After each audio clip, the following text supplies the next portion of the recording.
Hello दोस्तों, मैं हूं एडवोकेट संचिता जोशी और मेरे यूट्यूब चैनल का नाम है इंडियन लीगल जानकारी। दोस्तों, आज के टॉपिक में हम बात करेंगे कि रजिस्टर्ड मैरिज यानी लव मैरिज या जिसे हम कहते हैं अदर कास्ट मैरिज, जिस भी नाम से आप इसको जानते हैं, तो उस प्रकार की मैरिज को कोर्ट की भाषा में यानी कि न्यायालय की भाषा में रजिस्टर्ड मैरिज कहा जाता है। तो ऐसे विवाह को करने की प्रक्रिया क्या है, ऐसे विवाह को करने की आवश्यक शर्तें क्या है और ऐसे विवाह को करने में कितना समय लगेगा। इसके साथ ही हम यह भी डिस्कस करेंगे कि रजिस्टर्ड मैरिज और मैरिज रजिस्ट्रेशन में क्या अंतर है। तो दोस्तों, शुरुआत करते हैं हम रजिस्टर्ड मैरिज से। तो रजिस्टर्ड मैरिज जो है वह स्पेशल मैरिज एक्ट 1954 के आधार पर की जा सकती है। इसके अंतर्गत यदि कोई लड़का और लड़की आपस में विवाह करना चाहते हैं तो उसके लिए सबसे पहली आवश्यक शर्त ये होती है कि लड़के की आयु 21 वर्ष और लड़की की आयु 18 वर्ष की पूरी हो जानी चाहिए। दूसरी आवश्यक शर्त ये होती है कि यदि दोनों में से कोई एक शादीशुदा है या फिर दोनों ही शादीशुदा रहे हैं, तो यदि उनका तलाक हो गया है तो तलाक की डिग्री जो कि कोर्ट से मान्य होनी चाहिए, वो आपके विवाह के आवेदन के साथ दस्तावेजों की सूची में लगेगी। और यदि तलाक नहीं हुआ है और पति या पत्नी दोनों में से जिसके भी थे उसकी मृत्यु हो गई, तो उसकी मृत्यु का सर्टिफिकेट ऐसे दस्तावेज के साथ में आपको लगाना होगा। तीसरी आवश्यक शर्त ये होगी कि दोनों का धर्म अलग अलग होना चाहिए, यानी कि एक यदि हिंदू है तो दूसरा मुस्लिम होना चाहिए या क्रिश्चियन होना चाहिए, यानी कि धर्म ही अलग हो। स्पेशल मैरिज एक्ट इसी प्रकार के विवाह को करने के लिए लागू किया गया है और यहाँ पे ऐसे ही विवाह किए जाते हैं जो एक धर्म के लोगों के लिए नहीं है, जो कि अलग अलग धर्मों के समुदाय के व्यक्तियों के लिए होता है। लेकिन इसमें शर्त ये होती है कि दोनों अपना अपना धर्म यदि नहीं बदलना चाहते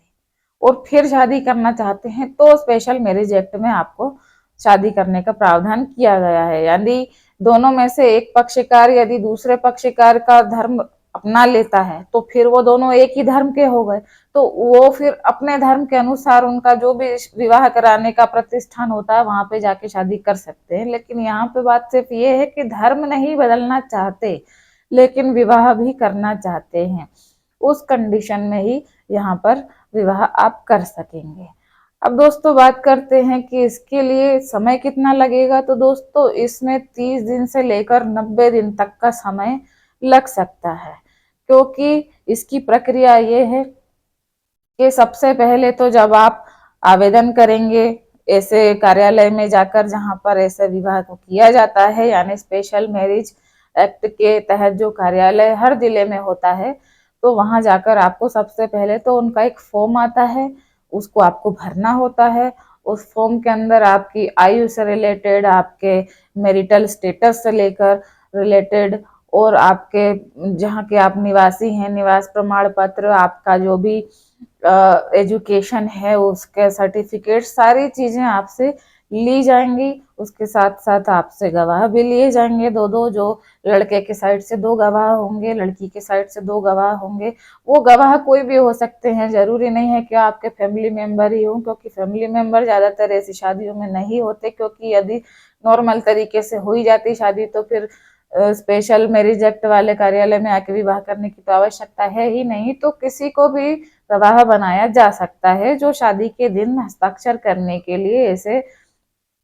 पक्षकार यानी ऐसे लड़के और ऐसी लड़की के साथ उनकी तरफ से आकर खड़ा हो सके। तो दोस्तों, ये सारे फॉर्म जमा होने के बाद सबसे पहला काम ये होता है कि जहां भी आपका विवाह जिस कार्यालय में हो रहा है वहां पर एक पब्लिकेशन लगाया जाता है, यानी कि उस कार्यालय के जो गेट है, ऐसी कोई जगह जहां से हर व्यक्ति का आने जाने का रास्ता होता है, वहां पर एक पब्लिकेशन लगाया जाता है जहां पर लड़का और लड़की दोनों के बारे में विस्तृत जानकारी होती है और लिखा जाता है उसमें कि इन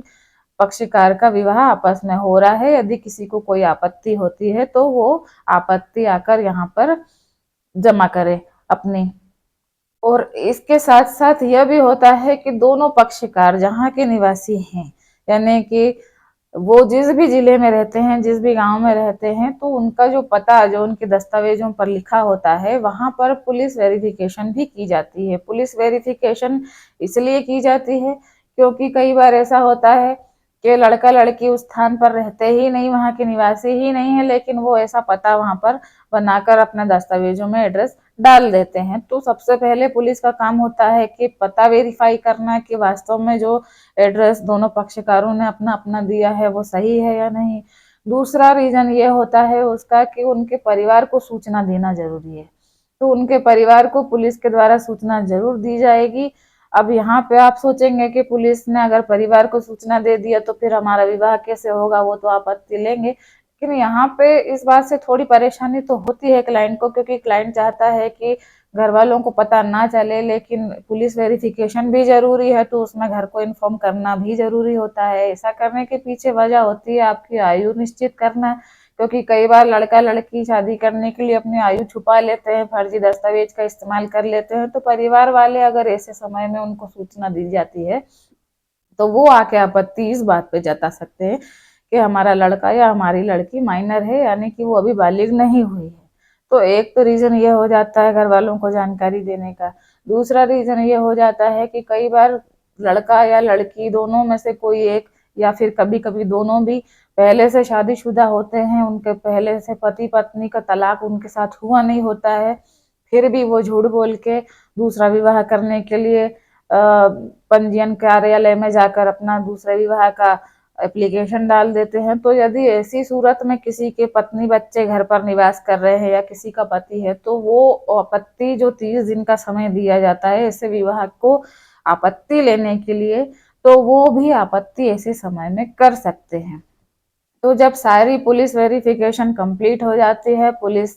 सब कुछ कंप्लीट करके ओके करके फाइल बना के मैरिज रजिस्ट्रार के यहाँ पे जहाँ पर आपका शादी होना है वहाँ पे पूरी चीजें विधिवत पहुंचा देते हैं। कहीं कोई प्रॉब्लम नहीं रही, कहीं किसी ने आपत्ति नहीं उठाई, तो फिर आपको 30 दिन बाद जब सब कुछ कंप्लीट है उसके बाद मैरिज रजिस्ट्रेशन में ऑफिस में आपको एक तारीख निश्चित कर दी जाती है, जिस तारीख पे दोनों पक्षकारों को बुलाया जाता है अपने अपने गवाहों के साथ, और वहां उनको एक सर्टिफिकेट उनके द्वारा जारी कर दिया जाता है आपके और आपके गवाहों के हस्ताक्षर लेने के बाद। इसके बाद आप दोनों शादीशुदा कहलाते हैं, जिस शादी को कोई भी चैलेंज नहीं कर सकता है। लेकिन अब अगर आप ये सोच रहे होंगे कि परिवार वालों ने किसी तरीके से आपत्ति ले ली तो क्या हमारा विवाह रुक जाएगा, तो ऐसा बिल्कुल भी नहीं है। विवाह केवल 2 ही शर्तों पर रुक सकता है। पहली शर्त ये, यदि परिवार इस बात पर आपत्ति उठाता है कि आपका लड़का या लड़की जिसका विवाह हो रहा है वो 18 साल या 21 साल यानी कि नाबालिग है, तब आपकी शादी रुक सकती है। या फिर पहले से किसी एक पक्षकार का पति या पत्नी आकर ऑब्जेक्शन उठाता है कि उसका विधिवत विवाह नहीं हुआ है, सॉरी तलाक नहीं हुआ है, तो ऐसे समय पर भी ऐसे विवाह को रोक दिया जाएगा और ऐसा विवाह संपन्न नहीं किया जा सकेगा। तो दोस्तों ये रही प्रक्रिया रजिस्टर्ड मैरिज की। अब हम आते हैं मैरिज रजिस्ट्रेशन कैसे होता है। तो दोस्तों जैसा मैंने रजिस्टर्ड मैरिज में बताया कि यदि 2 धर्मों के अलग अलग व्यक्ति शादी करना चाहते हैं और धर्म परिवर्तन भी नहीं करना चाहते तो उनके लिए है रजिस्टर्ड मैरिज। लेकिन अगर हम बात करें ऐसे विवाह की जिसमें लड़का और लड़की दोनों ही एक ही धर्म के हैं, लेकिन वो परिवार के ना मानने की वजह से शादी करना चाहते हैं छुपके, तो ऐसे लोगों के लिए विवाह करने के लिए दूसरा तरीका है। ऐसे लोग विवाह कर सकते हैं अपने अपने धार्मिक प्रतिष्ठान जैसे भी उनके समाज में उत्पन्न होता है, यानी कि अगर जैन जैन हैं तो वो उनके अपने जो भी धार्मिक प्रतिष्ठान होते हैं जहाँ ऐसे विवाह के लिए सर्टिफिकेट दिया जाता है,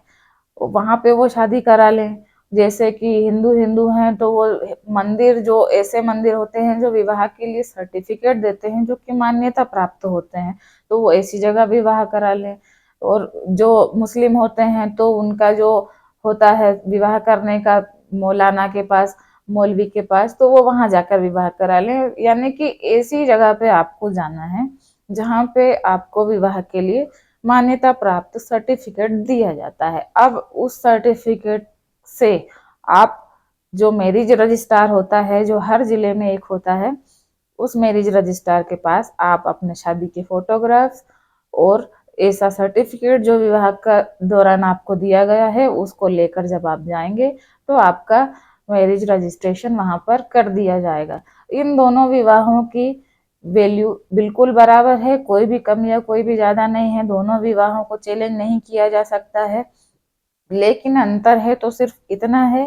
कि यदि एक ही धर्म के व्यक्ति शादी कर रहे हैं तो वो अपने धार्मिक प्रतिष्ठान में जाकर सर्टिफिकेट प्राप्त करके उसको मैरिज रजिस्ट्रार के पास रजिस्टर्ड करा के सर्टिफिकेट प्राप्त कर लें। और यदि अलग अलग धर्मों के व्यक्ति हैं तो वो स्पेशल मैरिज एक्ट के तहत जाकर स्पेशल मैरिज एक्ट के कार्यालय पे जाके, या कहीं कहीं स्पेशल मैरिज एक्ट का कार्यालय अलग से नहीं होता है तो वहाँ का जिला मजिस्ट्रेट है वो ही ऐसे विवाह करा सकता है, उसको ही पावर होता है ऐसे समय में, तो उनके पास जाकर विवाह करा ले। तो दोस्तों, आशा करती हूँ मेरे द्वारा दी गई जानकारी आपको समझ में आई होगी, उपयोगी लगी होगी। यदि इससे रिलेटेड आपके कोई सवाल हैं, आप कुछ और जानना चाहते हैं तो आप मुझे रिप्लाई करें।